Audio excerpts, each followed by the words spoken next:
오늘 은혜 받으실 하나님의 말씀은 고린도후서 5장 16절로 17절, 우리 두 절을 함께 합독하도록 하겠습니다. 다 함께 시작. 그러므로 우리가 이제부터는 어떤 사람도 육신을 따라 알지 아니하노라. 비록 우리가 그리스도도 육신을 따라 알았으나 이제부터는 그같이 알지 아니하노라. 그런즉 누구든지 그리스도 안에 있으면 새로운 피조물이라. 이전 것은 지나갔으니 보라 새 것이 되었도다. 아멘. 5월달은 지난주가 그 어린이 주일, 오늘이 이제 어버이 주일, 그 다음에 또 부부의 날, 스승의 날, 심지어는 그 한 가족의 날, 아니 한 부모 가족의 날도 있어요. 5월달엔 다 인간 관계에 대해서 다 이렇게 집약되어 있는 그런 5월달입니다. 그런데 지난주에는 저희가 어린이날에 관련된 메시지를 전하지 않았고, 그래서 오늘은 어린이 주일, 어버이 주일, 부부, 스승의 주일, 이러한 모든 메시지를 통틀어서 함께 우리가 메시지를 좀 나누려고 합니다. 필라델피아에서 1911년대에 있었던 실화예요. 어느 폭풍우가 몰아치던 저녁인데 비는 쏟아지고 번개는 치고 바람은 사납게 불고, 어떤 노 부부가 그 필라델피아의 한 조그만 호텔을 찾아왔어요. 근데 문제는 그 호텔이 만실이 됐다는 거예요. 비가 오는데 그냥 돌아가라 그럴 수 없어서 거기에 호텔의 젊은 직원이 그 인근에 있는 모든 호텔을 다 수소문 해봤는데 모두가 다 객실이 하나도 없다는 거예요. 그래서 이 젊은 친구가 그 노 부부에게 그렇게 얘기합니다. 이렇게 비가 쏟아지는데 그냥 가시라고 할 수는 없고, 누추하지만 제 방에서라도 주무실 수 있다라고 한다면 주무시고 가시죠. 그래가지고 결국은 그 직원이 사용하는 그러한 조그만 방에서 하룻밤을 자게 됩니다. 그리고 노 부부는 떠났어요. 2년이 지난 다음에 그 노 부부가 이 청년을 초대를 했습니다. 뉴욕으로. 뉴욕으로 초대를 해서 뉴욕에서 가장 크고 화려한 호텔, 월드프 아스토리아 호텔이죠. 그래서 이 호텔이 마음에 드는가 그랬더니 이 청년이 그렇게 얘기합니다. 제가 묵기에는 턱없이 비싼 것 같습니다. 저는 이런 데서 묵을 만한 그러한 처지가 못 되는데요. 그랬더니 2년 전에 내가 당신을 기억하고 있다. 그러면서 당신 같은 사람이 이러한 호텔을 운영하는 게 나는 바람직하다고 생각을 한다. 그러면서 이 호텔을 맡아서 운영을 해 주시게.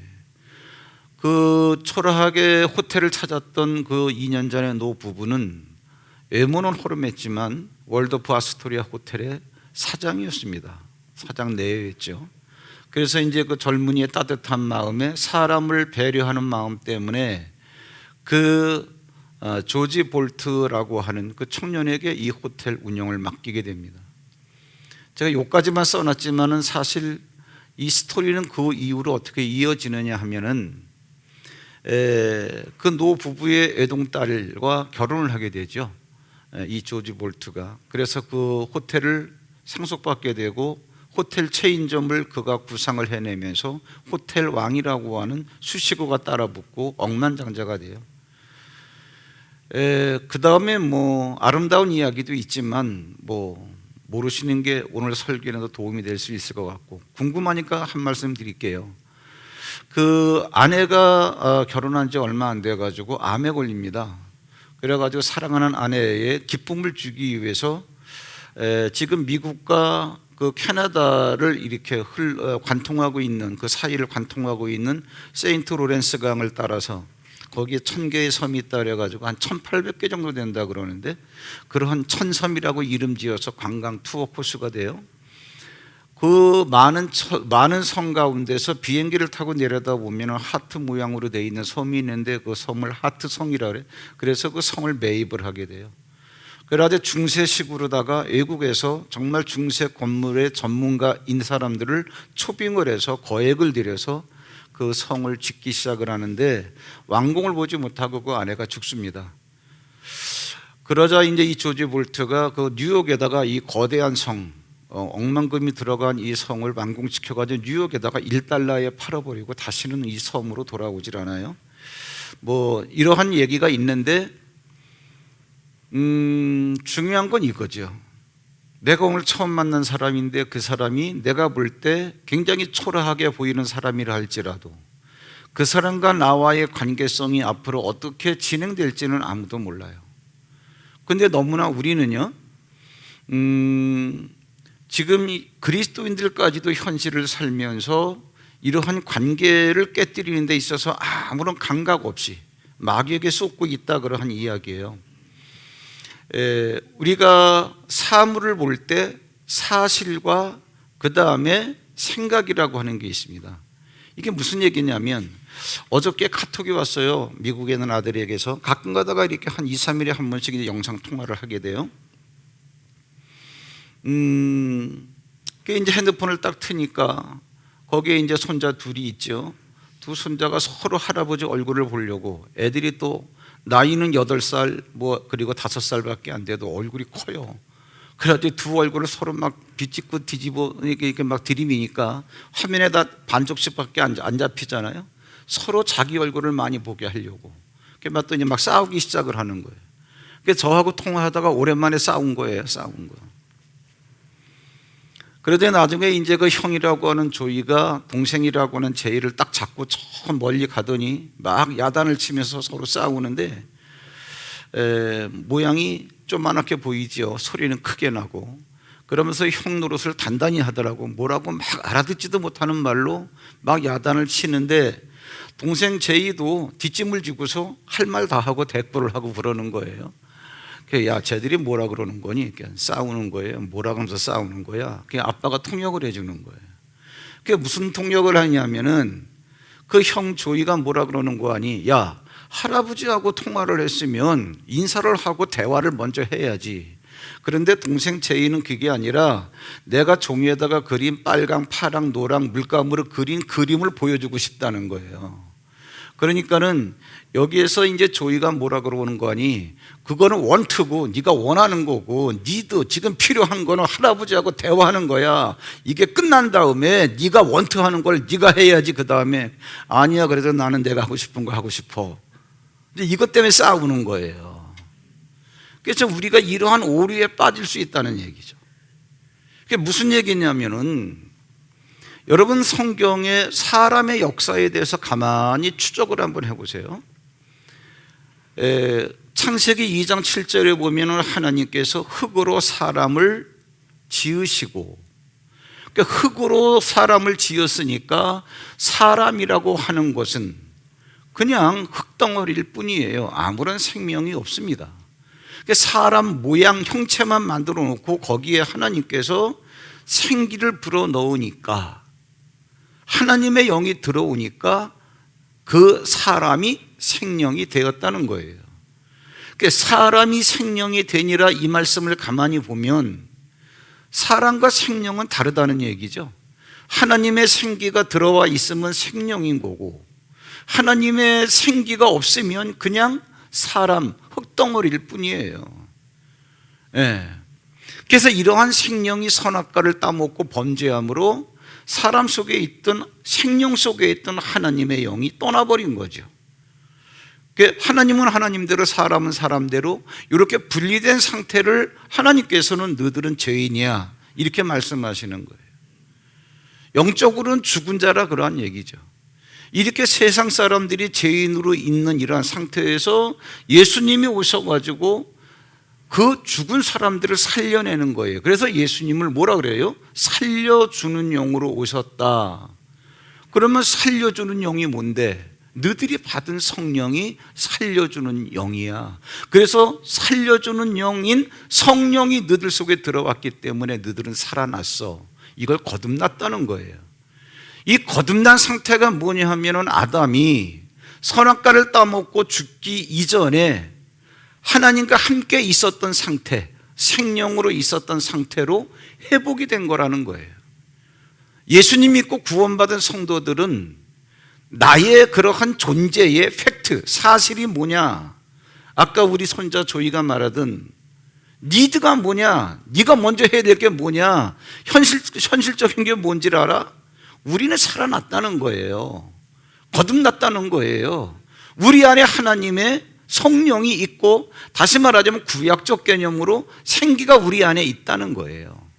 그런데 사람은 누구나 다 예수님을 만나서 구원받기 이전에는 죄 가운데 있었기 때문에 마귀에게 잡혀 살았던 경험이라는 게 있어요. 여기 있는 여러분들 다 똑같습니다. 그러다가 예수님께서 오셔서 죄의 대가를 다 치러주심으로 우리가 구원받아서 우리 안에 성령을 받은 건데, 그래서 우리는 뭐예요? 거듭난 사람이 되었는데, 마귀가 사람을 어떻게 끌고 가느냐 하면 사람 속에 생각을 집어넣어서 생각 갖고 몸을 움직이게 만드는 거예요. 그럼 어떤 생각? 예수님 믿기 이전에 마귀에게 끌려다니는 그러한 경험과 그러한 기억들이 우리에게 여전히 있단 말이에요. 그 기억들을 집어넣으면서, 그 생각을 집어넣으면서 우리를 끌고 가는 거죠. 근데 그거는 사실이 아니라는 거예요. 마귀는 우리에게 그러한 생각을 집어넣고, 야, 너 예수 만나기 전에 술 많이 마셨잖아. 너 죄도 지었잖아. 그래서 그렇게 행동을 하게 해놓고 그거는 네가 한 거야. 그러니까 너는 죄인이야. 이렇게 생각하게 만든다는 얘기죠. 그런데 그건 생각일 뿐 사실이 아니라는 거예요. 하나님은 거듭난 우리에게 너에 대한 사실은 이거야 라고 말씀하시는데, 마귀는 계속 사실이 아닌 마귀의 생각을 집어넣으면서 행동하게 만들어 놓고 그것을 합리화시키게 만들더라, 그런 얘기죠. 그럼 여러분 보십시오. 하나님께서 우리에게 뭐라 그러는 거 아니? 거듭난 너희들은 하나야, 한 몸이야, 이렇게 우리에게 사실을 말해주고 있는데 우리는 번번이 쏟고 있어요. 번번이 쏟고 있어요. 여러분 그 마지막 페이지 4번에 보세요. 오늘 어버이 주일인데 하나님께서 우리에게 뭐라고 말씀하시느냐? 네 부모를 공경하라, 그렇게 말씀하셔요. 출애굽기 20장 12절에 나오죠. 그런데 사실이 뭐냐 하면은, 하나님께서 말씀하시는 사실이 뭐냐 하면은, 진리가 뭐냐 하면은, 왜 부모를 공경하라 그런지를 아느냐? 부모는 뭐냐 하면 존재하는 너에게 있어서 기력의 시작이라 그러한 얘기예요.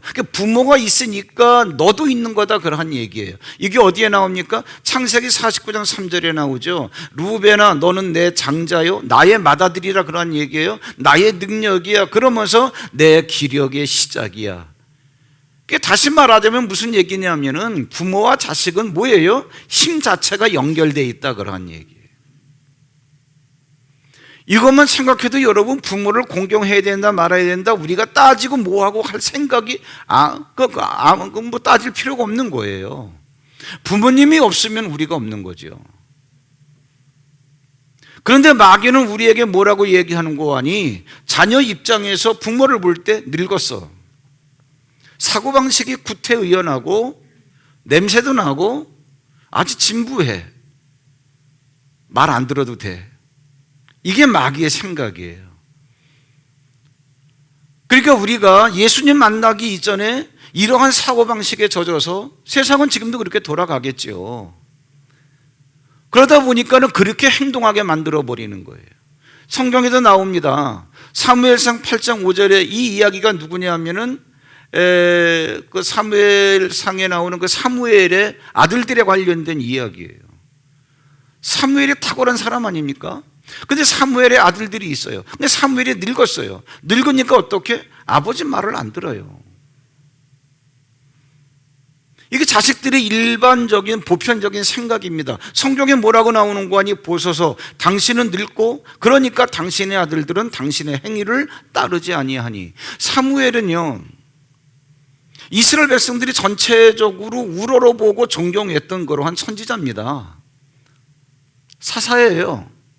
그런데 이러한 사무엘의 아들들이 자기 아버지가 늙으니까 아버지를 우습게라도 괜찮은 거예요. 왜 그렇게 아버지의 행동을 따르지 않을까? 본받지 않을까? 늙었으니까. 아버지가 늙는 동안에 자식은 컸으니까. 내가 신세되고 내 생각이 더 건전하고 내가 옳고 내가 똑똑하고 분별력이 있고 우리 아버지는 늙었고 더군다나 경제력도 없는 것 같고, 그래서 누가 그러잖아요. 늙어가지고 자식한테 홀대 안 받으려면 돈 갖고 있으라고. 그리고 저금 통장을 갖고 있으라는 거예요. 가끔 가다가 주머니에 넣고 이렇게 부모님들 내가 알려드릴게요 해가지고 이거를 또 다 액수를 보여주면 안 돼. 얘 요즘에 잘 사니? 저금 통장 기팅만 조금 보여주고 쓱 집어넣으면서 왜? 죽기 3일 전에 내놓으라는 거예요. 근데 이게 여러분 사실 우스갯소리지만 이게 비극이기도 하지요. 그게 뭐 억지로 자식에게 그러한 효도 받으려고 해서 뭐 하겠어요. 문제는 뭐냐? 쏟고 있다는 거예요. 사실은 뭐예요? 부모님이 있으니까 내가 있는 거고, 부모님과 나는 기력의 시작이라고 하는 게 내가 갖고 있는 움직일 수 있는 힘의 시작이라는 거예요. 예. 생명으로 연결되어 있다는 거예요. 끊을래야 끊을 수 없는 관계라는 거예요. 그렇기 때문에 네 부모를 공경하라? 당연한 거죠. 이거는 하나님께서 하라고 그랬기 때문에 해야 되는 게 아니고 당연한 거죠. 이거 팩트예요. 사실이에요. 근데 마귀는 계속 속입니다. 예수님 만나기 이전에 제 가운데서 우리가 놓였던 그러한 행동했던 생각들을 갖고, 그래서 부모님 말씀은 듣지 않아도 돼. 늙으셨으니까 분별력도 없어. 더군다나 이렇게 빠르게 지나가는 시대 속에서 이런 문화를 따라잡을 수가 없어. 합리화시키잖아요. 성경에 내 자녀를 노엽게 하지 마라 그랬어요. 에베소 6장 4절에 보면은. 그런데 팩트가 뭔지를 아세요? 사실이 뭐냐면 창세기 44장 30절입니다. 조금 전에 부모를 공경하라 말씀드린 것과 유사한 개념이에요. 뭐라 그랬는고 하니 아버지의 생명과 아이의 생명이 서로 하나로 묶여 있다. 그러니까 여러분, 내가 낳은 자식을 내가 학대한다, 그런다라고 하는 것은요, 내가 내 생명을 학대하는 것과 똑같은 거예요. 아직 우리가 자식에 대한 개념이 온전히 설정이 안 된 거예요. 자식을 마치 나의 소유인 양. 근데 진리는 뭐냐 하면은 아버지의 생명과 자식의 생명은 하나로 묶여 있다는 거예요. 하나로 묶여, 이게 진리인데, 마귀는 우리에게 어떤 생각을 집어주느냐 하면은 그렇게 연결된 게 아니라 너와 관계없는 그냥 분리된 생명이라 그러는 얘기예요. 그래서 여러분 보십시오. 레위기 18장 21절에 보면은 너는 결단코 자녀를 몰렉에게 주어 불로 통과하게 함으로 내 하나님의 이름을 욕되게 하지 말라. 이게 무슨 얘기냐면 이스라엘에서도 우상 섬길 때 이런 일이 얼마나 많이 있었는지 몰라요. 몰렉이라고 하는 우상에게, 그 몰렉은 그 어떤 신이냐면은 인신제사를 받는 신이에요. 그게 뭐냐? 자기 자식을 불태워가지고 그 우상에게 드리는 거예요. 굉장히 거대한 그러한 상을 만들어 놓고, 그게 몰렉신의 상이죠. 그럼 실제로 자기 자식을 불에 태워가지고 제물로 드리는 거예요. 이 만화 같은 얘기가 여러분, 하나님의 사람이라고 하는 이스라엘 백성들 역사 가운데 실제로 있었습니다. 왜 그랬을까? 여러분, 끔찍한 이런 일들, 이거는 뭐 있을 수도 없는 일이다 그러지만 충분히 있을 수 있는 일입니다. 왜? 마귀에게 딱 잡히면 어쩔 수가 없어요. 여러분들이 이 세계를 아셔야 됩니다. 제가 광명에서 목회할 때 멀쩡하게 생긴 한 40된 그러한 아들이에요. 40이 된 아들인데 어떻게 애양선을 타다가 좀 잘못된 것 같은데, 40이 돼가지고도 엄마 속을 그렇게 많이 썩이는 거예요. 뭐냐? 어떻게 돼가지고 그 집 문 앞에 이렇게 앉아 있다가 여자들이 지나가면 실제로 이 몽둥이를 가지고서 여자들 치마를 갖다 걷어 올리고, 그래서 어머 징그러워 그러면서 놀래가지고 도망가면 쫓아가서 그냥 이 몽둥이 여자들 갖다 막 이 허벅지를 때리고, 그러니까 이 아들을 따로 떼어놓을 수가 없는 거예요. 그래도 툭하면은 일본으로 보내달라, 일본으로 보내달라. 왜 그러냐? 일본으로 가랜대요. 누가? 내 귀에다 대고 얘기를 한대요. 그러니까 여러분, 이렇게 저렇게 라고 하면 여러분 이 얘기가 들려지듯이 또렷하게 들려지는데 행동을 안 할 수가 없잖아요. 그러니까 여러분 이 세계를 잘 아셔야 됩니다. 우상에게 딱 잡히면 어떻게 그런 일이 있을 수 있어 그럴지 모르겠지만 네 아들 불에 태워서 드려. 이 말이 딱 들리기 시작을 하면 그 말대로 움직이지 않으면 두려움에 사로잡혀요. 그러니까는 자기 아들이고 뭐고 없어요. 그럼 여러분 이게 뭐냐면 지금 이 시대 우리나라 문화권에서 아들을 불에 태워드린다는 인신재산 없다 할지라도 자녀를 노엽게 하는 게 똑같이 마귀에게 잡혀있는 사망의 영역에서 행하는 부모들의 행동이죠. 학대하고 핍박하고 어부아버지가 그러는 것도 아니에요. 친아버지가 그러는 문화가 지금 일반적으로 많이 번져가고 있습니다. 왜? 살기가 피곤하니까. 마귀가 잡고 있는 거예요. 여러분 영적 싸움에서 여러분들이 진리를 갖고 여러분들이 싸우셔야 됩니다. 다 쏟고 있는 거예요. 사실은 뭐냐? 사실은 아버지의 생명과 아들의 생명이 묶여 있는 거예요. 자, 부부에 대해서 잠깐 말씀을 드리겠습니다. 부부는 뭐예요? 한 몸이죠. 창세기 2장 24절. 남자와 여자를 만드시고 하나님께서 내 아내와 합하여 한 몸을 이룰지로다. 그러니까 부부가 됐습니다. 재미있는 얘기 해드릴게요. 여러분 쉽게 분별 한번 해보세요. 사실이 뭐냐? 창세기 2장 25절 같이 한번 읽어볼까요? 시작. 아담과 그의 아내 두 사람이 벌거벗었으나 부끄러워하지 아니하니라 그랬습니다. 그러니까 부부가 됐어요.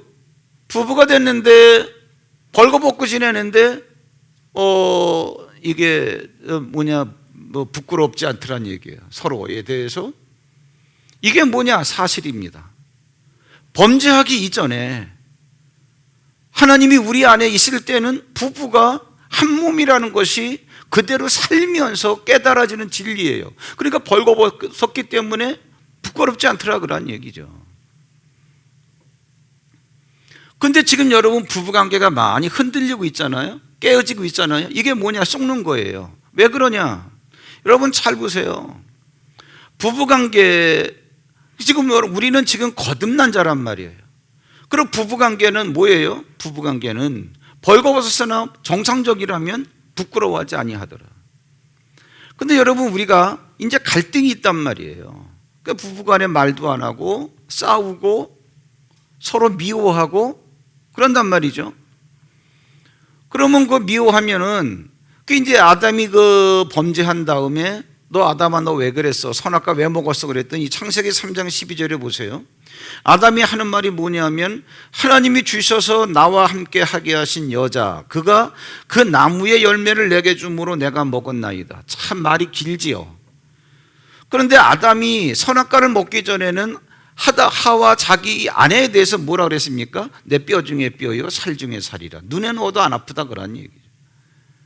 근데 딱 범죄하고 나니까 뭐라 그러는 거 아니? 변명이 많아요. 내가 이 여자 좋아서 사는 게 아니라 하나님께서 나한테 살으라고 하셨기 때문에 어쩔 수 없이 하나님께 핑계를 대죠.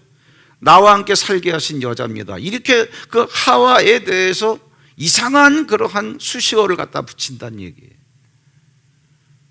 근데 이건 죄에 있을 때고, 그러나 예수님이 오셔서 우리의 죄의 대가를 치르시고 우리를 구원하신 다음에는 뭐예요? 너희들은 너희들 안에 너희들 안에 성령이 들어왔기 때문에 너희들은 생명으로서 이제는 뭐예요? 한 몸이 되었다는 거예요. 근데 우리는 갈등하고 있어요. 여러분 갈등하는 건 좋은데 갈등하는 가운데에서도 여러분 분별 한번 해보세요. 한번 질문 한번 해볼게요. 알콩달콩 살다가 부부이기 때문에 뭐 어떠한 그 이유가 있어가지고 트러블이 생겼어요. 부끄러워요. 아니 트러블이 생겼어요. 미워요. 근데 밉다 하더라도 여러분 부부간에 벌거벗고 샤워하고 그런다는 게 부끄럽던가요? 무슨 얘기인지 이해가 되세요? 부부간에 갈등이 있는 건 좋은데 갈등이 있는 상태에서 여러분들이 갈등이 있는 상태에서 벌거벗고 샤워한다. 옷 입고 샤워할 수는 없잖아요. 샤워 욕조에서 나오는데 아내가 부끄러워가지고 가리고 나와요. 뭐 싸운 상태에서라도 여러분 벌거벗고 나올 텐데 부끄러운 생각이 없이. 그게 뭐예요? 그게 사실이라는 거예요. 너희들은 부부라는 거예요. 그래, 한 몸이라는 거예요. 그런데 감정이, 생각이 마귀에게 집어넣어준, 자꾸 아내 탓을 하고 아내는 남편 탓을 하고, 너 왜 그랬어? 그랬더니 자꾸 하나님 앞에서 뭐예요? 죄에 끌려다니던 상태에서 상대를 바라보는 그것을 자꾸 거기에 매여 있는 거예요. 하나님이 나와 함께 하게 하셔서 함께 하는 그런 여자, 이 여자가 내게 이렇게 했기 때문에 내가 이렇게 된 거야. 이게 뭐예요? 한 몸인 부부끼리 마귀에게 속아가지고 저 여자 때문에 내가 이렇게 한 거야. 부인은 뭐예요? 당신 때문에 내가 이렇게 한 거야. 이게 다 뭐냐면 쏟고 있다는 거예요. 목사님을 어떻게 증명할 수 있어요? 쏟고 있다는 거를. 우리가 그렇게 상처 가운데 있다 하더라도, 갈등 가운데 있다 하더라도 샤워할 때 보면 아시잖아요. 그게 팩트라는 거예요. 하나님은 쏟지 말라는 거예요. 여러분 다 이제 이러한 것들로 이렇게 분별해 보면, 진리로 분별해 보면 간단합니다. 스승에 대해서는 뭐라 그랬습니까? 여러분 성경에 굉장히 중요한 진리가 나옵니다. 너에게 말씀을 가르치는 자와 좋은 모든 것을 함께 하라. 왜 그럽니까? 스승은요, 성경에서 영적으로 어떤 개념이 있는지 아세요? 아버지입니다. 아버지예요.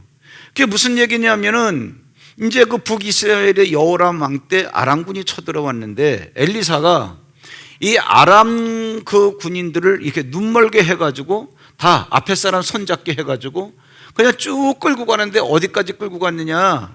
사마리아 성에 있는 여호람 왕에게까지 끌고 갔어요.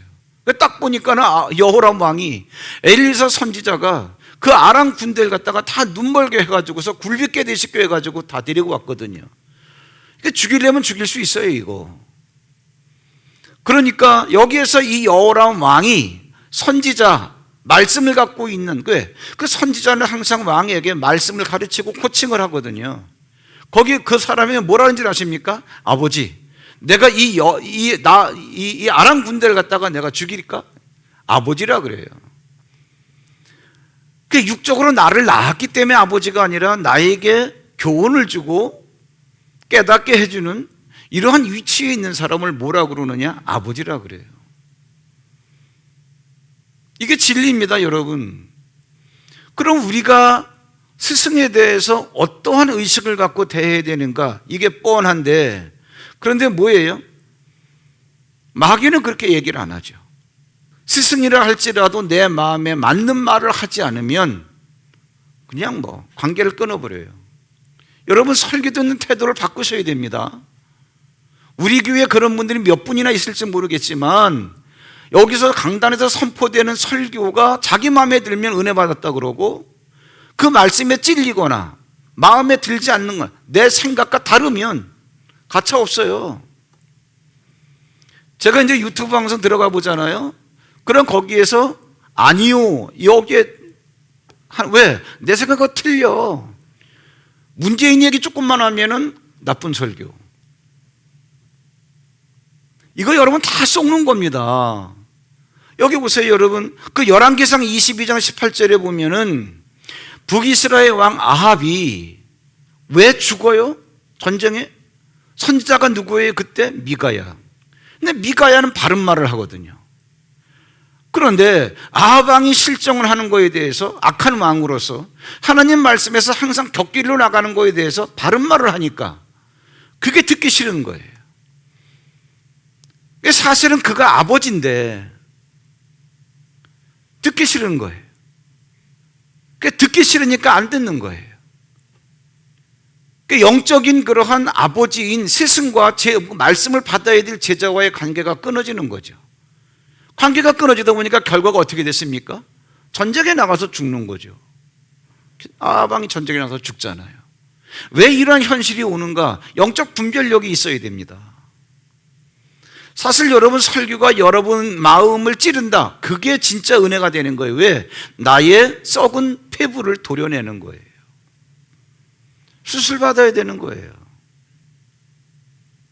여러분에게 달콤한 설교는요, 그렇게 여러분들에게 영양가 있는 게 아닙니다.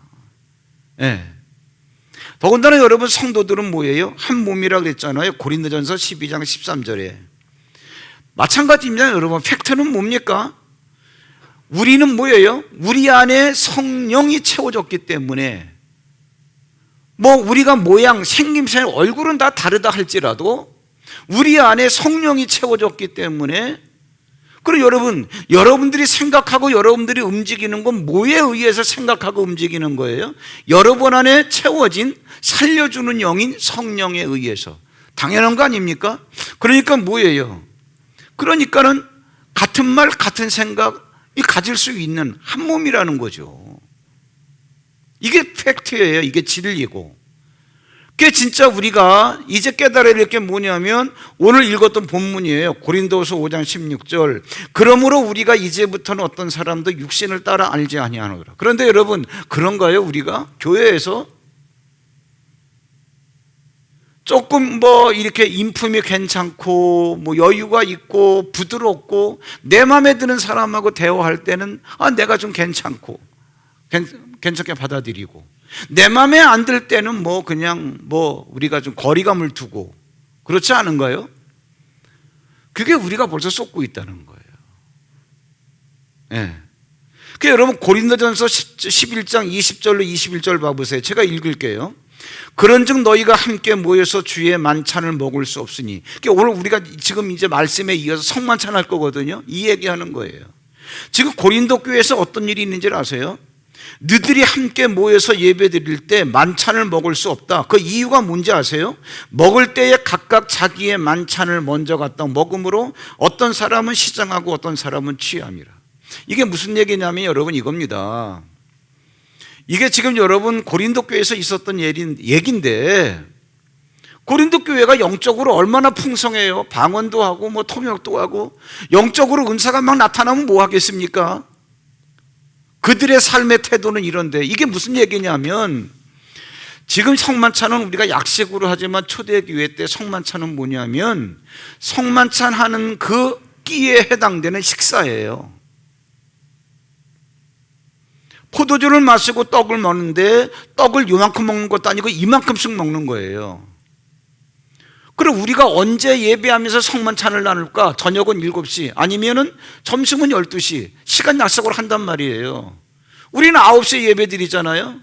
근데 9시에 와서 예배를 드리려고 그러니까 냄새나고 돈 없고 그냥 구질구질한 그 개들이 온단 말이야. 개들하고 같이 이 떡을 떼는 먹는 게 이게 아니 싫어. 그래서 8시에 오는 거예요. 먼저 와가지고 자기 배를 다 채우고 난 다음에 정시에 오는 애들은 와보니까는 떡이 모자라는 거예요. 이 얘기하는 거예요, 여러분.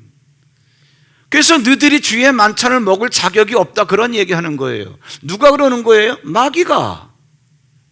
야, 어떻게 걔들하고 같이 놀아? 급이 다른데. 그 오죽하면 마귀를 뭐라 그러냐? 헬라어로 디아볼로스. 뭐냐? 둘로 쪼갠다는 얘기예요. 우리가 한 성령을 마시고 한 주를 모셔서 우리가 같은 영을, 그래서 우리가 생각과 우리가 행동을 같이 하는 건데, 생김새는 다르고 너 나 이렇게 부를지언정 너와 나를 똑같이 움직이는 그 영은 동일한 성령 아니에요? 근데 이걸 나누는 거예요. 마귀는 디아볼로스. 왜 그럴까요? 우리가 성령 받기 이전에 마귀에게 잡혀서 행동하던 때에 기억과 습관이 있단 말이죠. 그거를 교묘하게 이용을 해서 그 생각을 집어넣는 거예요.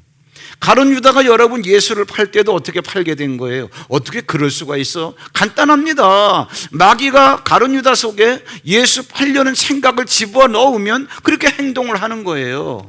마귀는 그렇게 끌고 가요, 여러분. 여러분, 이게 지금 고린도 교회에 있었던 비참한 현실이에요. 상대하기 싫다. 왜? 돈도 없고 주책 맞고 매너도 없고 뭐 여러 가지 이유를 대면서, 근데 우리는 그러면서 주의 만찬을 먹을 수 없다 이렇게 얘기하는데, 그러면서 우리는 응답받을 것을 기대한단 말이에요. 내가 기도하는 거에 대해서 응답받을 것을 기대하고, 그게 우리가 얼마나 많은 오류를 지금 범하고 있는 거예요. 속지 마라 그런 얘기예요. 제가 아까 제 손자들 얘기를 해준 거예요. 우리는 자꾸 want, 내 속에서 하고 싶다는 거, 그건 생각일 뿐이에요. 팩트는 그게 아니에요. 사실을 따라가야 돼요. 그러니까 제이가 혼나지. 형 말이 맞는 거야.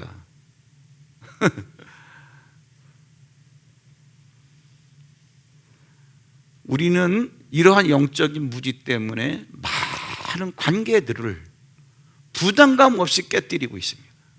부담감 없이 깨뜨리고 있어요. 속지 마시라는 거예요. 그래서 이러한 모든 인간 간의 그러한 관계에 대해서 많은 얘기를 해놨지만, 여러분들이 원리를 가만히 생각해 보세요. 부모에 대해서는 어떻게 하라 그랬는가? 내 자녀에 대해서는 어떻게 하라 그랬는가?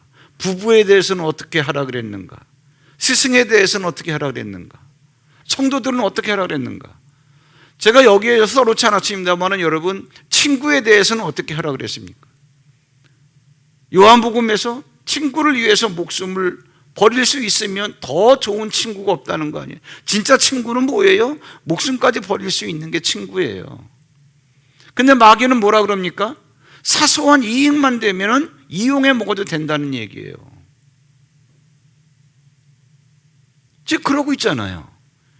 그러면서 뭐예요? 이용해 먹이면서도 우리는 친구라는 말을 해요. 그게 마귀에게 속는 겁니다. 마귀에게 속는 거는 여러분 그렇다 치더라도, 마귀에게 속으면 더 심각한 문제가 뭔지 아세요? 우리는 마귀에게 속고 있으면서 열심히 기도해요. 그리고 응답을 기대해요. 마귀에게 속는다는 건 영적이기 때문에 안 보이지만, 마귀에게 속는다는 게 여러분 어떻게 입증되고 있는 거예요? 친구를 이용해 먹으려고 하고, 교회에서 당을 지우려고 하고, 내 부모를 없인 여기려고, 늙었다는 이유 때문에, 내 자녀에 대해서 내 기대에 차지 않는다는 것 때문에 학대하고 미워하고, 부부에 대해서 이제 다 아시겠죠. 이게 얼마나 심각한 문제인지 몰라요. 네. 이러한 모든 현상들이 너희들이 쏟고 있다라고 하는 것인데, 쏟고 있는 상태에서 또 우리는 기도 응답받기까지 원해요. 여러분, 교회는 이러한 훈련을 하는 데입니다. 여러분들이 하나님의 말씀이 정확하게 분별이 됐으면 그대로 살라는 거예요. 예. 쏟지 말라는 거예요. 구원받은 우리들은 같은 영의 인도를 받는 한 몸의 지체들이라는 거. 이런 마음이 안 생기잖아요? 도리가 없습니다. 그래서 기도하라는 거예요. 기도는 왜 하는 거예요? 하나님, 말씀이 이런데 내 마음이 이렇게 따라가질 않습니다. 이런 마음이 안 생깁니다. 남편만 보면 아주 징그러워 죽겠습니다. 어떻게 해야 돼요? 여러분들이 십자가 앞에서 기도하셔야 돼요. 사실이 이런데 나는 왜 이렇게 안 됩니까, 주님? 언제까지 기도해야 되느냐? 그 남편이 어떻게 존중이 되어질 때까지, 그 아내가 귀히 여겨질 때까지, 내 자식이 공부를 그렇게 못해도 눈에 넣어도 아프지 않을 만큼 사랑스러운 마음이 들 때까지, 내 부모님이 늙고 좀 노망이 들었어도 그분이 있기 때문에 내가 있는 건데 라고 하는 생각 때문에 그 부모님에 대한 공경의 마음이 들 때까지 십자가 앞에서 씨름을 하셔야 돼요. 그 다음에라야 이제는 서서히 기도의 응답의 문이 열리게 되어지는 거예요. 안 그러면 100% 쏟는 거예요. 오늘 아까 또 성만찬을 하는데, 아까 또 고린도전서에서 성만찬에 관련된 얘기가 나왔네요. 뭐냐? 너희들은 성만찬을 할 자격이 없다. 왜 그러냐? 9시에 예배할 때 와서 우리 성만찬 하자 약속해놓고, 그 추한 애들 보기 싫어가지고 8시에 먼저 와서 다 먹어서 배를 채우고 취해버린 거예요.